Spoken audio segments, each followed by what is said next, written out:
bad boys. Oh, what you gonna do? What you gonna do when they come for you? What's up, everybody? It's Julian back with another episode of No Bull. Got a special edition Robert Mueller episode for you. So early on Friday morning, Donald Trump's homeboy, unofficial campaign advisor, and Nixon campaign advisor was arrested by the FBI. These unpaid FBI agents, unpaid because of Donald Trump's ongoing shutdown that seemingly ended the same day, busted into Roger Stone's house.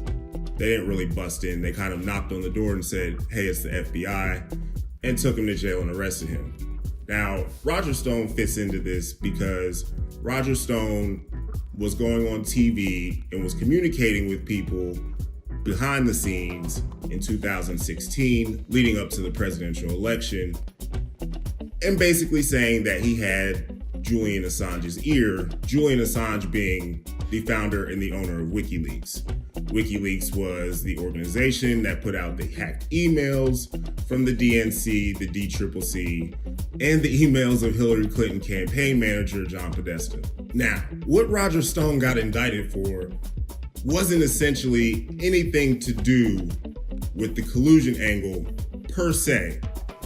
What Roger Stone got indicted for was lying about the contacts that he said he didn't have to Congress, and also trying to force somebody to lie to Congress as well about contacts that they had with him.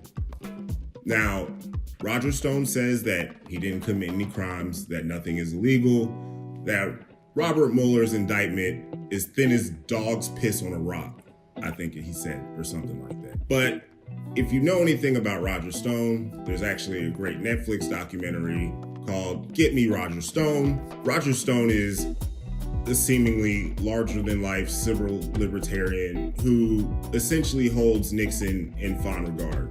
He's got a big-ass tattoo of him on his back, and he also kind of thinks that Richard Nixon was done wrong. If you know anything about Richard Nixon committed a lot of crimes. And for that, he also had to resign from his presidency. So you kind of have to ask yourself, why would Donald Trump surround himself with somebody like this? And why would this man be willing to seemingly lie for Donald Trump? So what I want you to think about is this. If Robert Mueller is indicting Roger Stone for the contacts that Roger Stone said he didn't have, then more than likely, Robert Mueller might have information that shows that Roger Stone was lying. Roger Stone went on TV this Sunday and said that, if Robert Mueller showed him something that made him think that he had evidence to prove what he's saying, then he might cooperate. It seems for a lot of people wrapped up in this investigation, a lot of them do cooperate, unless you're like Paul Manafort, who's just now rotting away in jail. We're probably nowhere near done when it comes to this Mueller investigation, and a lot of people believe Don Jr. might be on the chopping block next. We'll just have to see what happens. But if you look at what's going on with the Russia investigation and dovetail that with how Trump is acting during the shutdown, being that he seems largely incompetent, unable to get a deal done, and seemingly unconcerned with everything else that's going on, then you have to ask yourself, where is this investigation headed? I appreciate y'all for watching. Thank you. Make sure you go to my YouTube page, like and subscribe, and share with your friends. Thanks, y'all. Peace.